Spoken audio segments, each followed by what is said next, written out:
Matthew chapter 26. The plot to kill Jesus. When Jesus had finished saying all these things, he said to his disciples, "You know that after 2 days the Passover is coming, and the Son of Man will be handed over to be crucified." Then the chief priests and the elders of the people gathered in the palace of the high priest, who was called Caiaphas, and they conspired to arrest Jesus by stealth and kill him. But they said, "Not during the festival, or there may be a riot among the people." The anointing at Bethany. Now while Jesus was at Bethany, in the house of Simon the leper, a woman came to him with an alabaster jar of very costly ointment, and she poured it on his head as he sat at the table. But when the disciples saw it, they were angry and said, "Why this waste? For this ointment could have been sold for a large sum and the money given to the poor." But Jesus, aware of this, said to them, "Why do you trouble the woman? She has performed a good service for me. For you always have the poor with you, but you will not always have me. By pouring this ointment on my body, she has prepared me for burial. Truly, I tell you, wherever this good news is proclaimed in the whole world, what she has done will be told in remembrance of her." Judas agrees to betray Jesus. Then one of the 12, who was called Judas Iscariot, went to the chief priests and said, "What will you give me if I betray him to you?" They paid him 30 pieces of silver.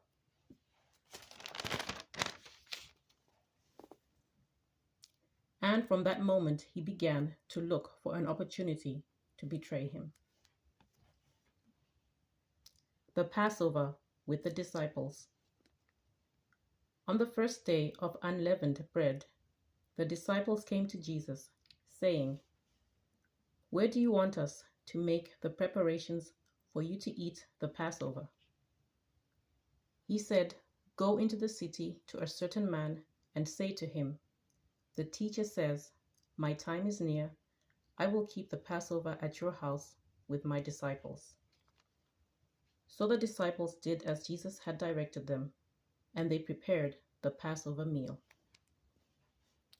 When it was evening, he took his place with the 12, and while they were eating, he said, "Truly, I tell you, one of you will betray me." And they became greatly distressed and began to say to him, one after another, "Surely not I, Lord." He answered, "The one who has dipped his hand into the bowl with me will betray me. The Son of Man goes as it is written of him, but woe to that one by whom the Son of Man is betrayed. It would have been better for that one not to have been born." Judas, who betrayed him, said, "Surely not I, Rabbi." He replied, "You have said so." The institution of the Lord's Supper. While they were eating, Jesus took a loaf of bread, and after blessing it, he broke it and gave it to the disciples, and said, "Take, eat, this is my body." Then he took a cup, and after giving thanks, he gave it to them, saying, "Drink from it, all of you, for this is my blood of the covenant, which is poured out for many for the forgiveness of sins. I tell you, I will never again drink of this fruit of the vine until the day when I drink it new with you in my Father's kingdom." When they had sung the hymn, they went out to the Mount of Olives. Peter's denial foretold. Then Jesus said to them, "You will all become deserters because of me this night. For it is written, I will strike the shepherd, and the sheep of the flock will be scattered. But after I am raised, I will go ahead of you to Galilee." Peter said to him, "Though all become deserters because of you, I will never desert you." Jesus said to him, "Truly I tell you, this very night, before the cock crows, you will deny me 3 times." Peter said to him, "Even though I must die with you, I will not deny you." And so said all the disciples. Jesus prays in Gethsemane. Then Jesus went with them to a place called Gethsemane, and he said to his disciples, "Sit here while I go over there and pray." He took with him Peter and the 2 sons of Zebedee, and began to be grieved and agitated. Then he said to them, "I am deeply grieved, even to death. Remain here and stay awake with me." And going a little farther, he threw himself on the ground and prayed, "My Father, if it is possible, let this cup pass from me. Yet not what I want, but what you want." Then he came to the disciples and found them sleeping, and he said to Peter, "So could you not stay awake with me 1 hour?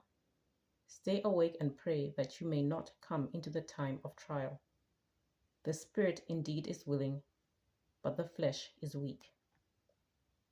Again he went away for the 2nd time and prayed, "My Father, if this cannot pass unless I drink it, your will be done." Again he came and found them sleeping, for their eyes were heavy. So leaving them again, he went away and prayed for the 3rd time, saying the same words.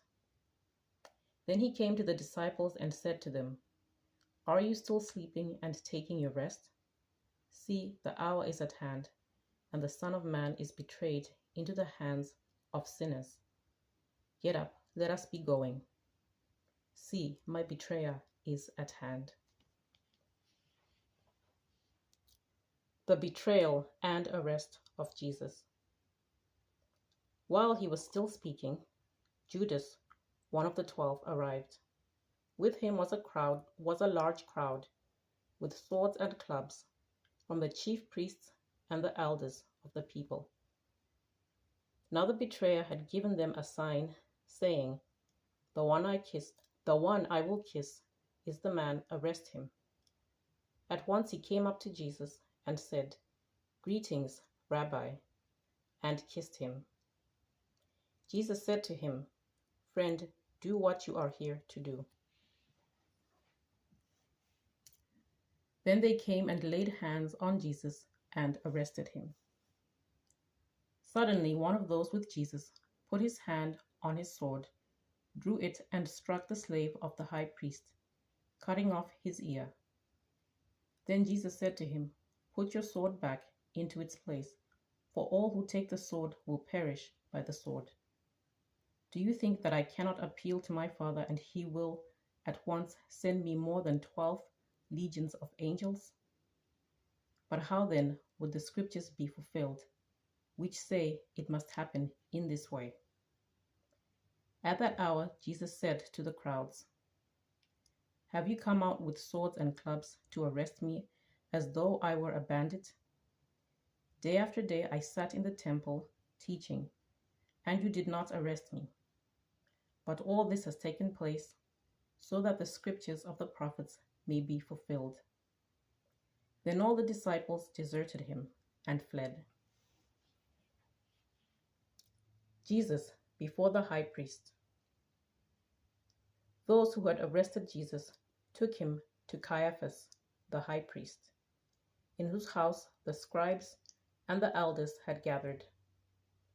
But Peter was following him at a distance, as far as the courtyard of the high priest, and going inside he sat with the guards in order to see how this would end. Now the chief priests and the whole council were looking for false testimony against Jesus, so that they might put him to death. But they found none, though many false witnesses came forward. At last 2 came forward and said, "This fellow said, I am able to destroy the temple of God and to build it in 3 days." The high priest stood up and said, "Have you no answer? What is it that they testify against you?" But Jesus was silent. Then the high priest said to him, "I put you under oath before the living God. Tell us if you are the Messiah, the Son of God." Jesus said to him, "You have said so. But I tell you, from now on you will see the Son of Man seated at the right hand of power and coming on the clouds of heaven." Then the high priest tore his clothes and said, "He has blasphemed. Why do we still need witnesses? You have now heard his blasphemy. What is your verdict?" They answered, "He deserves death." Then they spat in his face and struck him, and some slapped him, saying, "Prophesy to us, you Messiah. Who is it that struck you?" Peter's denial of Jesus. Now Peter was sitting outside in the courtyard. A servant girl came to him and said, "You also were with Jesus the Galilean." But he denied it before all of them, saying, "I do not know what you are talking about." When he went out to the porch, another servant girl saw him, and she said to the bystanders, "This man was with Jesus of Nazareth." Again he denied it with an oath, "I do not know the man." After a little while, the bystanders came up and said to Peter, "Certainly you are also one of them, for your accent betrays you." Then he began to curse, and he swore an oath, "I do not know the man." At that moment the cock crowed. Then Peter remembered what Jesus had said, "Before the cock crows, you will deny me 3 times." And he went out and wept bitterly.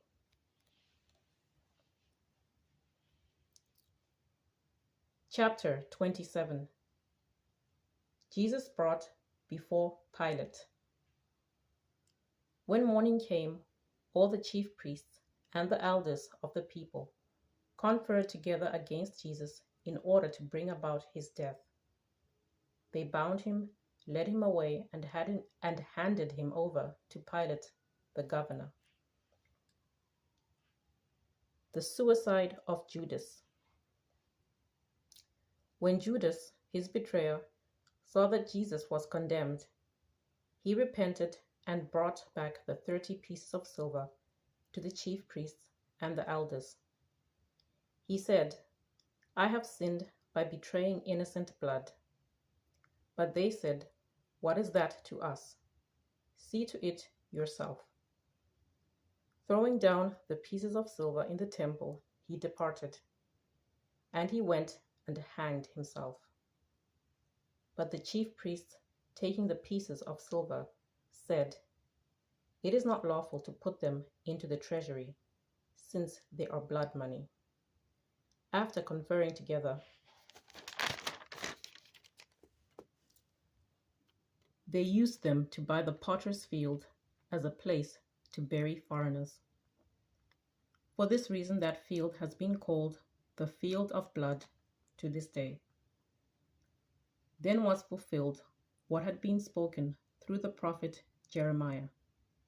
And they took the 30 pieces of silver, the price of the one on whom a price had been set, on whom some of the people of Israel had set a price, and they gave them for the potter's field, as the Lord commanded me. Pilate questions Jesus. Now Jesus stood before the governor, and the governor asked him, "Are you the king of the Jews?" Jesus said, "You say so." But when he was accused by the chief priests and elders, he did not answer. Then Pilate said to him, "Do you not hear how many accusations they make against you?" But he gave him no answer, not even to a single charge, so that the governor was greatly amazed. Barabbas or Jesus. Now at the festival, the governor was accustomed to release a prisoner for the crowd, anyone whom they wanted. At that time, they had a notorious prisoner called Jesus Barabbas. So after they had gathered, Pilate said to them, "Whom do you want me to release for you? Jesus Barabbas or Jesus who is called the Messiah?" For he realized that it was out of jealousy that they had handed him over. While he was sitting on the judgment seat, his wife sent word to him, "Have nothing to do with that innocent man, for today I have suffered a great deal because of a dream about him." Now the chief priests and the elders persuaded the crowds to ask for Barabbas and to have Jesus killed. The governor again said to them, "Which of the two do you want me to release for you?" And they said, "Barabbas." Pilate said to them, "Then what should I do with Jesus who is called the Messiah?" All of them said, "Let him be crucified." Then he asked, "Why, what evil has he done?" But they shouted all the more, "Let him be crucified." Pilate hands Jesus over to be crucified. So when Pilate saw that he could do nothing, but rather that a riot was beginning, he took some water and washed his hands before the crowd, saying, "I am innocent of this man's blood. See to it yourselves." Then the people as a whole answered, "His blood be on us and on our children." So he released Barabbas for them, and after flogging Jesus, he handed him over to be crucified. The soldiers mock Jesus. Then the soldiers of the governor took Jesus into the governor's headquarters, and they gathered the whole cohort around him. They stripped him and put a scarlet robe on him, and after twisting some thorns into a crown, they put it on his head. They put a reed in his right hand and knelt before him and mocked him, saying, "Hail, King of the Jews." They spat on him. They spat on him and took the reed and struck him on the head. After mocking him, they stripped him of the robe and put his own clothes on him. Then they led him away to crucify him. The crucifixion of Jesus.